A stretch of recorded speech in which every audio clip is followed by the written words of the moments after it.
जय हिंद दोस्तों। आज हम पढ़ने वाले हैं इस वीडियो में हिस्ट्री का पहला चैप्टर। और यहाँ से हमारा स्टार्ट होता है नया जर्नी जो यूपी पुलिस का जो एग्ज़ाम होने वाला है। यूपी पुलिस और विभिन्न जो यूपीएसआई है और बाकी जो आपके सीजीएल और सीएचएसएल का जो पेपर जो हिस्ट्री से जो पोर्शन आता है, यहाँ से बाहर आपको कोई क्वेश्चन नहीं देखने को मिलेगा। एकदम बेहतरीन ढंग से हम लोग पहले जो है एक चैप्टर का जो है किसी भी चैप्टर जो चैप्टर पढ़ाया जाएगा उस चैप्टर का पहले हम लोग थ्योरी पढ़ेंगे। थ्योरी के बाद उससे संबंधित जितने भी क्वेश्चंस बन सकते हैं उन सारे क्वेश्चंस को भी हम लोग करेंगे। तो आइए शुरू करते हैं आज की क्लास को। दोस्तों, जैसा कि आप देख पा रहे हैं इतिहास के अगर जनक की बात करें कि इतिहास के जनक कौन है तो हेरोडोटस हैं।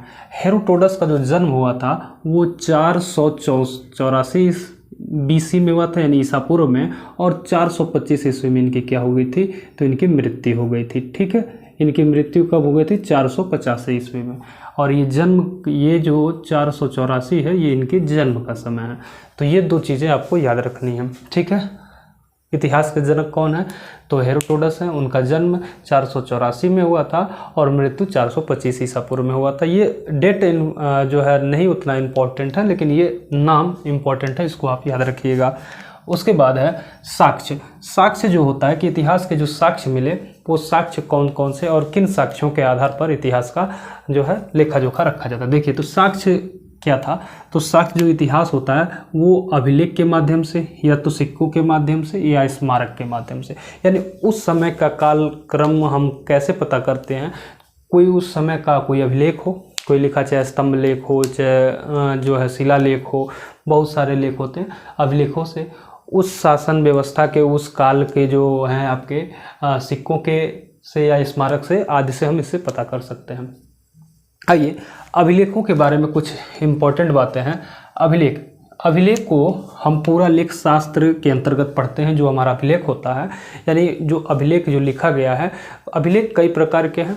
जैसे हमारा जो इतिहास है वो इतिहास को 3 भागों में बांटा गया, पूरा पाषाण काल, मध्य पाषाण काल और नवपाषाण काल जो बांटा गया, जिसमें हम प्राग ऐतिहासिक, आदि ऐतिहासिक और ऐतिहासिक काल के संदर्भ में पढ़ते हैं। तो प्राग ऐतिहासिक काल वो होता है जिसके बारे में कोई लिखित साक्ष्य वगैरह नहीं मिल पाया है। ठीक है, उसको हम, यानी जो पत्थर का काल होता है जिसका कोई साक्ष्य ही नहीं है, उसको हम प्राग ऐतिहासिक काल कहते हैं। और वहीं जो आपका आदि ऐतिहासिक काल होता है, आदि का अर्थ ही होता है कि आधा, यानी उसका साक्ष्य तो मिला, हमको साक्ष्य तो मिला, लेकिन उसके बारे में हमको कोई जानकारी जो भी मिली, जो भी जानकारियाँ इकट्ठा हुई उसको हम पढ़ नहीं पाए। यानी जो भी साक्ष्य मिले, जैसे हड़प्पा सभ्यता का देख लीजिए तो उसमें मुहरें मिली हुई हैं और उसको अभी तक पढ़ा नहीं जा सका है। कारण एक उसका ये था कि उसकी जो लिपि थी वो चित्रात्मक थी। कहीं पे जो है बैल के, कहीं पे जो एक सींग वाले गैंडे का, तो अलग अलग प्रकार से वहाँ पे चित्रों के माध्यम से वहाँ की लिपिबद्ध जो मुहरें बनाई गई थी तो उस हिसाब से देखने को मिली, जिस वजह से आज तक उसको पढ़ा नहीं जा सका। आइए अब समझते हैं। देखिए, जो अभिलेख है, अभिलेख सर्वाधिक, अगर हमारे भारत की बात की जाए कि सबसे ज़्यादा अभिलेख कहाँ से मिला है तो वो जो मिला है बोगाज कोई जो अभिलेख है वहाँ से सबसे ज़्यादा अभिलेख जो है प्राप्त हुआ है। और इसी अभिलेख से, बोगाज कोई जो अभिलेख है, यहाँ से 4 देवताओं के बारे में पता चलता है। इंद्र, वरुण, मित्र और नासत्य, ये 4 प्रमुख देवता हैं। ये ऋग वैदिक काल के भी 4 प्रमुख देवता होंगे, जो कि इनका वर्णन कहाँ से मिलेगा, बोगाज कोई अभिलेख से। ठीक है, कि इंद्र, वरुण और मित्र और नासत्य ये 3 देवता थे। इंद्र को पुरंदर यानी किला तोड़ने वाला भी कहा जाता है।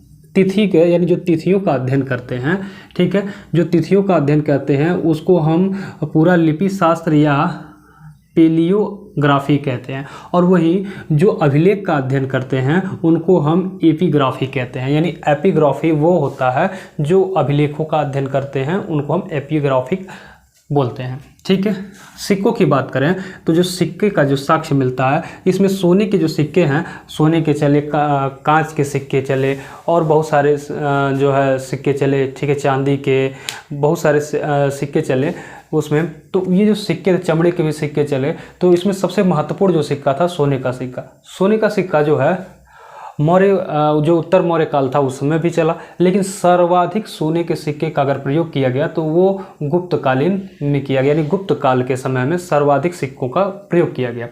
वहीं अगर शुद्ध सोने का जो कहते हैं ना 24 कैरेट का गोल्ड, तो सबसे अच्छा जो सोना उपयोग किया गया वो कुषाण वंश में, यानी जो ये सोने का सिक्का होता था कुषाण वंश का, वो सबसे शुद्धतम जो है सोना, जितने भी शासक सोने के सिक्के चलाए तो सर्वोत्तम जो है सोना की क्वालिटी जो थी वो कुषाण वंश में थी।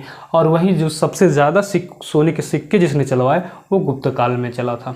वहीं शीशे के सिक्के की बात करें, यानी जो कांच के सिक्के होते थे, वो सातवाहन वंश में सबसे ज़्यादा प्रचलन में रहे। फिर उसके बाद है पूरा पाषाण काल, को हमने बता दिया कि इसको क्या कहते हैं। इसको पत्थर, इस समय जो पूरा पाषाण काल के जो लोग थे वो पत्थरों के औजार बनाना जान चुके थे, ठीक है, पत्थरों के औजार बनाते थे, गुफाओं में रहते थे, और पूरा पाषाण काल में ही आग की खोज के बारे में पता चल गया था। ये आग के खोज का जो साक्ष्य है वो हमको कहाँ से मिला है, तो मिला है चाओजू कोजियन नामक एक स्थान है, जो कि कौन सा भाग है, ये चीन का है, ठीक है, ये चीन का एक क्षेत्र है।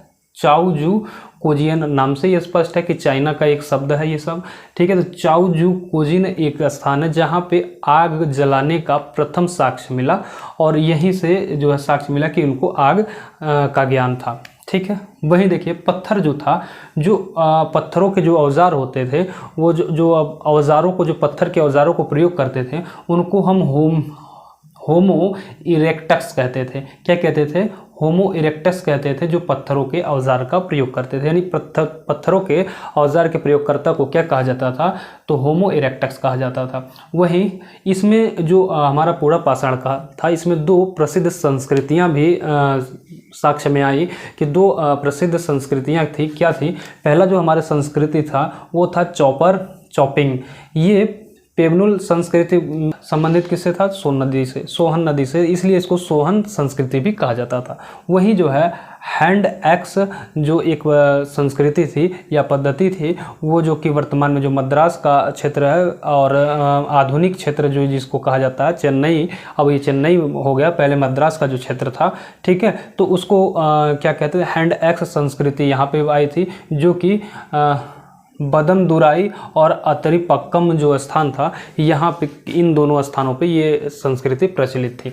वहीं देखिए 1863 ईस्वी में रॉबर्ट ब्रूस फूड एक पुरातत्ववेत्ता है, और इनको भूगर्भ वैज्ञानिक भी कहा जाता है। भूगर्भ वैज्ञानिक यानी पृथ्वी के बारे में इन्होंने बहुत सारे उत्खनन कराए और इसके बारे में इनकी जानकारी मिलती है। देखिए मद्रास के पलवरम में एक हैंड एक्स जो संस्कृति थी, उस संस्कृति का हाथ की कुल्हाड़ी बनाने का उनका एक साक्ष्य मिला कि यहाँ के लोग जो है यानी संस्कृति यानी चीज़ों को बनाना भी जानते थे, यानी कुल्हाड़ी के साक्ष्य इन्होंने दिए हैं, ठीक है, पलवरम से। और वो जो पलवरम से जो हाथ की जो कुल्हाड़ी मिली है वो किस संस्कृति से संबंधित थी, तो हैंड एक्स से। वहीं मध्य पाषाण काल की बात किया जाए तो मध्य पाषाण काल को हम क्या कहते हैं, तो कहते हैं मीसोलिथिक युग। इसको क्या कहते हैं? मीसोलिथिक। और वहीं जो था हमारा पूरा पाषाण, इसको हम क्या कहते थे?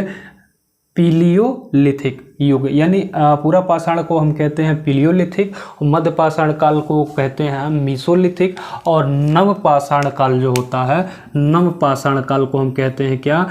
निपोलिथिक, ठीक है। तो ये तीनों चीज़ें आपको याद होनी चाहिए, नाम यानी ये वैज्ञानिक नाम है एक तरह से, ठीक है। ये इस मध्य पाषाण काल में जो आदिमानव थे या फिर जो मनुष्य थे वो क्या थे, वो शिकार करना जान चुके थे। तीर कमान का आविष्कार हो गया था। पहले क्या था कि उस समय जो हमारा पूरा पाषाण काल था उसमें पत्थरों के औजारों से, डंडे से वगैरह से मार करके वो अपनी जो है मतलब जानवरों का शिकार करते थे। लेकिन यहाँ पे क्या था, यहाँ पे तीर कमान का आविष्कार हो गया था, धनुष चलाने का आविष्कार हो गया था। पशुपालन प्रचलन में जो है मध्य पाषाण काल में ही आई। सबसे पहला जो इनका पालतू पशु था वो कुत्ता था, और दूसरा जो था घोड़ा था। तो सबसे पहला प्रयोग इन्होंने कुत्ते को किया, बाद में घोड़े को किया। फिर उसके बाद यहीं से आता है ये जो पशुपालन का जो साक्ष्य मिला है वो आदमगढ़ जो वर्तमान का एमपी का क्षेत्र है मध्य प्रदेश का, वहाँ से पशुपालन के साक्ष्य मिले हुए हैं। और उसके बाद अगर हम नवपाषाण काल की बात करें तो डॉक्टर जो प्राइम रोज थे, इन्होंने 1842 में लिंग सुगुर एक गुफा थी, वहाँ से इन्होंने इसका जो है नवपाषाण काल के साक्ष्य को इन्होंने बताया। इन्होंने बताया क्या, और देखिए ये इस काल में कृषि प्रचलन में आ गई थी। नवपाषाण काल में कृषि में गेहूँ, जौ, ये जो है इसके साक्ष्य मिले हैं कहाँ से, मेहरगढ़ से, और धान के जो मिले हैं वो कोल्डीहवा से मिले हैं। तो ये दो चीज़ें आपको याद रखनी कि गेहूँ जौ कहाँ से इसका साक्ष्य मिला है, तो मेहरगढ़ जो कि वर्तमान में पाकिस्तान का क्षेत्र है, और वहीं धान जो है वो कोल्डीहवा का क्षेत्र है, वहाँ से मिला हुआ है। और हड्डियों के हथियारों के बारे में, इसके बारे में जानकारी मिलती है, और ये हड्डी के हथियार का जो साक्ष्य मिला है वो हमारा मिला है बिहार से। ठीक है, तो ये कुछ बातें थी जिसको आपने याद रखना है। ठीक है दोस्तों, अब हम नेक्स्ट वीडियो